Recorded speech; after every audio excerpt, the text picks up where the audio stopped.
Hi. First வந்து என்ன நான் வந்து இன்ட்ரடியூஸ் பண்ணி வச்சுக்கிறேன். நான் வந்து ஸ்டாஃப் நர்ஸ். எனக்கு வந்து 15 இயர்ஸ் வந்துட்டு எக்ஸ்பீரியன்ஸ் இருக்குது. ஓகேவா? இன்னுமே வந்துட்டு நிறைய பேரண்ட்ஸ்க்கு வந்துட்டு பேராசிட்டமால் சிரப்பில் வந்துட்டு கன்ஃபியூஷன்ஸ் அதிகமாக வருது. நிறைய பேரண்ட்ஸுக்கு எப்படி கொடுக்கணும், எப்போ கொடுக்கணும் அப்படின்னு சொல்லிட்டு. நான் வந்து பக்கத்தில் வந்துட்டு நியர்பை வந்துட்டு என்னுடைய சரௌண்டிங்கில் இருக்கிற நெய்பர்ஸே வந்துட்டு நிறைய பேர் பார்க்குறேன் நான். ஸோ அப்போ அவங்ககிட்ட நானும் சொல்லுவேன், சரி நம்ம வீடியோவாக ஒன்று எடுத்து போடலாம் அப்படின்னு சொல்லிட்டு தான். தெரிஞ்சவங்களுக்கு ஓகே, தெரியாதவங்களுக்கு யூஸ் ஆகும்ல, அதனால். பேராசிட்டமால் சிரப் வந்துட்டு P250 போட்டிருக்கல, இதுவும் வந்து பேராசிட்டமால் சிரப்பு தான். ஏன்னா என் குழந்தைய சிரப்பு அவளுக்கு கொடுக்குறத வச்சு நான் உங்களுக்கு எக்ஸ்பிளைன் பண்ணுறேன். அப்புறம் டோலோ 250 போட்டிருக்கல, இதுவுமே வந்துட்டு பேராசிட்டமால் சிரப்பு தான். டோலோ 250ங்கிறதும் பேராசிட்டமால் சிரப்பு தான். P215 போட்டிருக்கிறதும் பேராசிட்டமால் சிரப்பு தான். இது வந்து MG 250 MG. இதே இது P120 எங்கே இருக்குது, அது வந்துட்டு 1 வயசு 2 வயசு குழந்தைங்களுக்குலாம் வந்துட்டு டோசேஜ் கம்மியாக கொடுக்கணும்னா P120 சொல்லுவாங்க. இதுவே இது ட்ராப்ஸ் இருக்குது, பேராசிட்டமால் ட்ராப்ஸ். சிரப் வேறு, ட்ராப்ஸ் வேறு.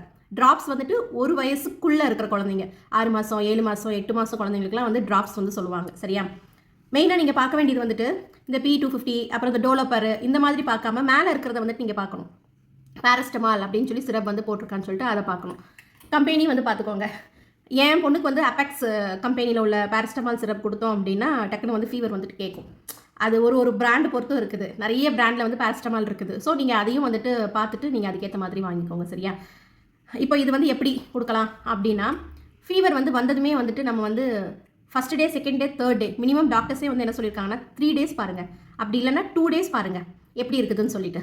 ஃபீவர் வந்த உடனே வந்துட்டு ஹாஸ்பிட்டலுக்கு வந்துட்டு கூட்டிகிட்டு போவோம். உடனே டாக்டர்ஸ் என்ன பண்ணுவாங்க, அதாவது முன்னாடி உள்ள டாக்டர்ஸ் எல்லாம் வந்துட்டு நான் 15 இயர்ஸ் எனக்கு எக்ஸ்பீரியன்ஸ் இருக்கிறதுனால நான் அப்போ ஒர்க் பண்ண டாக்டர்ஸ், பீடியாட்ரிஷியன் டாக்டர் பார்வதி, அவங்க வந்துட்டு வயசானவங்க. அப்போ உள்ள டாக்டர்ஸுக்கும் இப்போ உள்ள டாக்டர்ஸுக்குமே வந்து நிறைய வித்தியாசம் இருக்குது.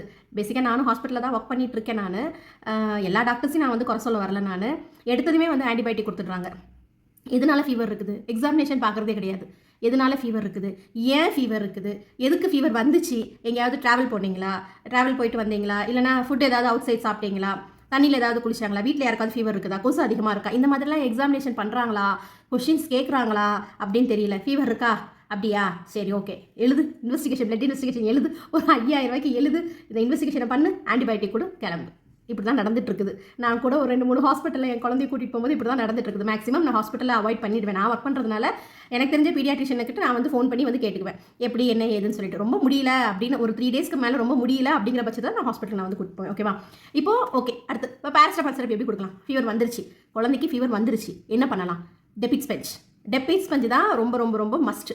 குழந்தைக்கு டெபிட் ஸ்பெஞ்ச் கொடுக்கணும். எப்படிங்கிறது சொல்கிறேன் இருங்க. இப்போ இதை வந்து நம்ம ஒரு பேபியாக நினச்சிக்கலாம். ஓகேவா? ஃபீவர் வந்துருச்சு அப்படின்னா ஃபஸ்ட்டு என்ன பண்ணுவோம் அப்படின்னா, டெபிட் ஸ்பஞ்சு முதல்ல கொடுக்கணும் குழந்தைக்கு. சரியா?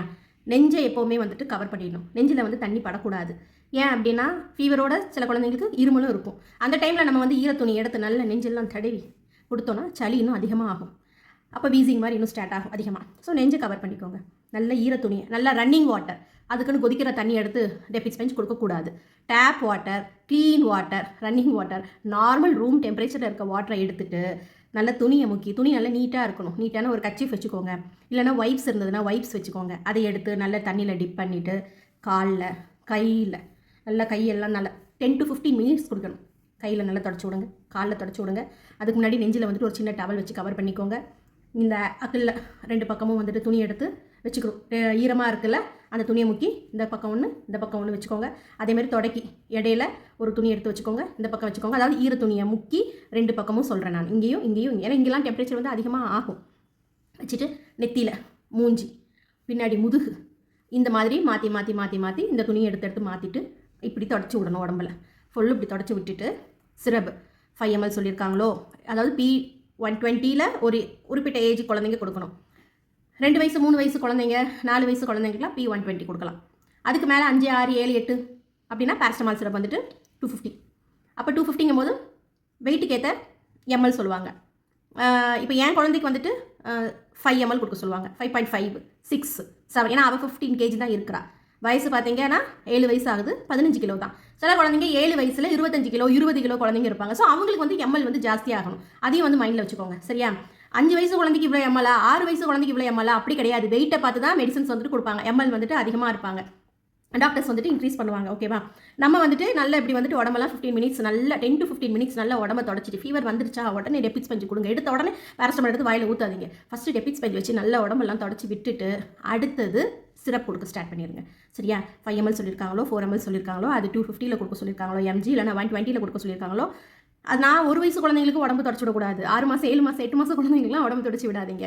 ஸோ அதெல்லாம் ரொம்ப குட்டி குழந்தைங்க. ஸோ அதுங்களுக்கும் போட்டு உடம்பெல்லாம் வந்து தொடச்சி விட்டுட்டு அந்த மாதிரி பண்ண வேண்டாம். நான் சொல்கிறது 1 வயசுக்கு அப்புறம் 2 வயசு 3 வயசு குழந்தைங்களை பற்றி தான் சொல்லிட்டு இருக்கேன் நான். சரியா? அப்போ என்ன பண்ணணும், அப்புறம் எவ்வளோ ml கொடுத்துருக்காங்களோ அந்த சிரப் வந்துட்டு குழந்தைக்கு வந்து நம்ம கொடுத்துடணும். பேராசிட்டமால் சிரப் கொடுத்துடணும். கொடுத்துட்டு எவ்ரி 6 hours ஒன்ஸ், இப்போ நீங்கள் 7 மணிக்கு கொடுக்குறீங்க சிரப்பு, காலையில் 7 மணிக்கு மோஸ்ட்லி குழந்தைங்களுக்கு டெம்பரேச்சர் வருது மிட் நைட்டில் தான். ஏன் குழந்தைக்குலாம் மிட் நைட்டில் தான். எப்போ வயிறு வலி வந்தாலும் சரி, காய்ச்சல் வந்தாலும் சரி, மிட் நைட்டில் தான் வரும். அது ஆள் இல்லாத டைமில் தான் வரும். அந்த மாதிரி வரும்போது என்ன பண்ணுவோம், இப்போ 8 மணிக்கு வருது, நைட் 8 மணிக்கு வருது, உடம்பு 15 நிமிஷம் நல்லா தொடச்சி விட்டுட்டு சிரப் நான் 5 ml நான் கொடுத்துட்றேன்.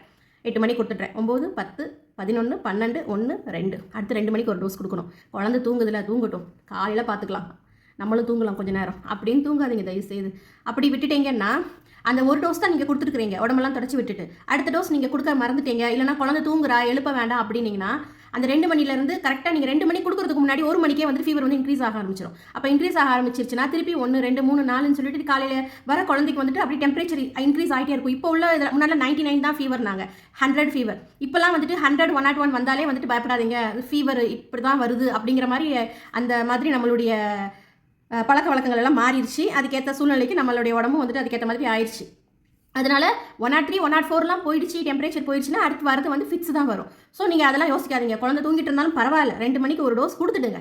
2 மணிக்கு கொடுத்தா தப்பே இல்லை. எழுப்பி தூங்கினாலும் பரவாயில்ல, எந்திரிச்சு ஒரு டோஸை குடின்னு சொல்லி குடிக்க வச்சுட்டு அப்புறம் படுக்க வச்சுருங்க. அந்த 2 மணிக்கு குடிக்க வைக்கிறீங்கல்ல, அந்த டைம்லேயும் ஃபீவர் இருக்கும். கண்டிப்பாக வந்துட்டு ஃபீவர் வந்துச்சுன்னா ஒரு ஸ்பைக்கில் வந்துட்டு கம்மியாகாது. அது 1 டே ஃபுல்லாக இருந்துட்டு நெக்ஸ்ட் ஸ்பைக் தான் கொஞ்சம் கொஞ்சமாக வந்துட்டு கம்மியாகும். ஸ்பைக் ஏறாமல் கம்மியாகும்.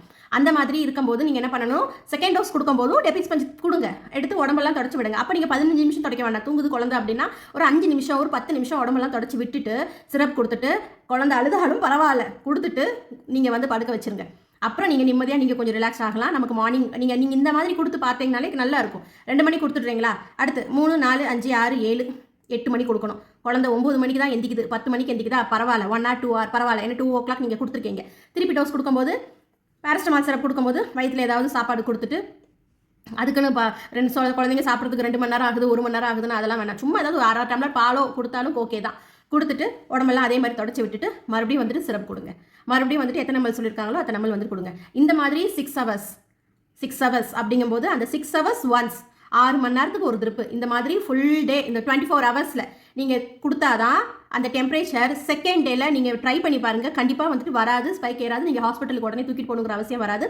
ஆன்டிபயோட்டிக்கும் கொடுக்க வேண்டிய அவசியம் வராது. நம்ம அடிக்கடி ஆன்டிபயோட்டிக் கொடுக்கறது வந்து ரொம்ப தப்பு குழந்தைங்களுக்கு. நம்ம ஆன்டிபயோட்டிக் இப்போவே நம்ம ஸ்டார்ட் பண்ணிட்டோம்னா அடுத்த ஆன்டிபயோட்டிக்கு நம்ம அந்த ஃபஸ்ட்டு நம்ம எவ்வளோ டோஸ் ஆன்டிபயோட்டிக் நம்ம கொடுத்துருக்குறோமோ அடுத்த ஆன்டிபயோட்டிக் கொடுக்கும்போது நம்மளோட உடம்பு வந்து ஏற்றுக்காது. இன்னும் அதை விட அதிகமாக பவர் வேணும் அப்படின்னு தான் எதிர்பார்க்கும். அதனால வந்துட்டு எடுத்த உடனே ஆன்டிபயோட்டிக் வந்து கொடுக்க தேவையில்லை. ஓகேவா? ஏன்னா மோஸ்ட் ஆஃப் ஃபீவர் வந்து வரது வந்து எப்படின்னா வைரல் ஃபீவர் தான். குழந்தைங்களுக்கு ட்ராவல் பண்ணுறதுனாலையோ வெளியே அவுட் சைட் ஃபுட் சாப்பிட்றதுனாலையோ இந்த மாதிரி தான் மோஸ்ட் ஆஃப் வந்து ஃபீவர் வந்துட்டு குழந்தைங்களுக்கு வந்து வருது. நமக்கு பேரண்ட்ஸ் நமக்கே தெரியும், வெளியே போயிட்டு வந்திருக்கோம், ஐஸ்கிரீம் சாப்பிட்ருக்கோம், இந்த மாதிரி சம்மர் விண்டர்னு எல்லாமே வந்து சேஞ்ச் ஆகி வருது. இந்த மாதிரி டைமில் தான் வந்து ஃபீவர் வந்து குழந்தைங்களுக்கு வருது. அப்படிங்கிற டைமில் நம்ம என்ன சொல்லணும், இதுதான் நம்ம வந்து செய்யணும். சரியா? ஸோ எப்போவுமே எங்கே போனாலுமே பேராசிட்டமால் சிரப் கையில் எடுத்து வச்சுக்கோங்க. பேராசிட்டமால் சிரப் இல்லாமல் போகவே போகாதீங்க, வச்சுக்கோங்க. எந்த டைம் ஒரு வைப்ஸ் பேக்கெட் ஒன்று எடுத்து வச்சுக்கோங்க. வந்துருச்சா டக்குனு டெபிட் ஸ்பஞ்ச் கொடுங்க. டெபிட் ஸ்பஞ்ச் கொடுத்துட்டு அடுத்தது வந்துட்டு இந்த 6 hours ஒன்ஸ் இந்த டெம்பரேச்சர் வந்துட்டு கொடுக்கணும். இதே மாதிரி கண்டினியூஸாக வந்துட்டு இப்போ நம்ம 1 day கொடுத்து முடிச்சிட்டோம். சிரப் 1 day கொடுத்தாச்சு. ஃபீவர் 3rd 6 hours நீங்கள் கொடுக்கும்போதே கம்ப்ளீட்டாக வந்துட்டு ஃபீவர் வந்து கம்மியாயிடுச்சு. அப்பா குழந்தைக்கு ஃபீவர் வந்து இல்லை, இனிமேல் வந்து வேண்டாம், சிரப் வேண்டாம், ஸ்டாப் பண்ணிடலாம் அப்படின்னு விடாதீங்க. சரியா? செகண்ட் டே கண்டிப்பாக கொடுக்கணும். சரியா? 3rd day கண்டிப்பாக கொடுக்கணும். நீங்கள் ஒன்று ஸ்டார்ட் பண்ணிட்டீங்கன்னா மினிமம் 3 days-ஆவது அந்த சிரப் வந்து கம்ப்ளீட் பண்ணிடணும், கோர்ஸ் வந்து கம்ப்ளீட் பண்ணிடணும். அப்படி கம்ப்ளீட் பண்ணிங்களா தான் அந்த கம்ப்ளீட்டாக வந்துட்டு அந்த ஃபீவர் வந்துட்டு அந்த வைரல் இன்ஃபெக்ஷன் பாக்டீரியா எதுவாக எல்லாத்தையும் பிடிக்கி வெளியே போட முடியும். இப்போ 1 day கம்ப்ளீட் ஆகிடுச்சு, அப்புறம் வந்து ஃபீவர் இல்லைன்னு சொல்லி நம்ம ஸ்டாப் பண்ணிட்டோம்.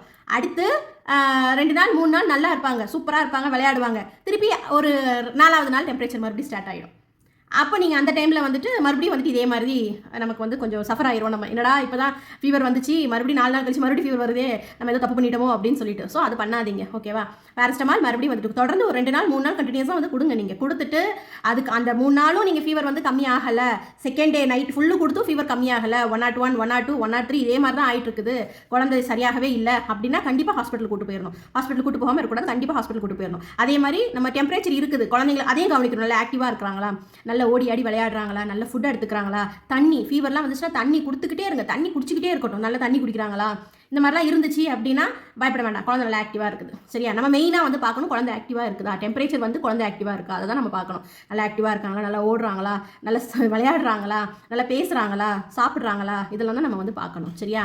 ஸோ ஃபீவர் வந்துச்சு அப்படின்னா பேரஸ்டமால் சிரப் வந்துச்சு, பேரஸ்டமால் சிரப் கொடுக்கணும். ஃபீவர் வந்துருச்சு அப்படின்னா இந்த மாதிரி தான் வந்து நம்ம ஸ்டார்ட் பண்ணணும்.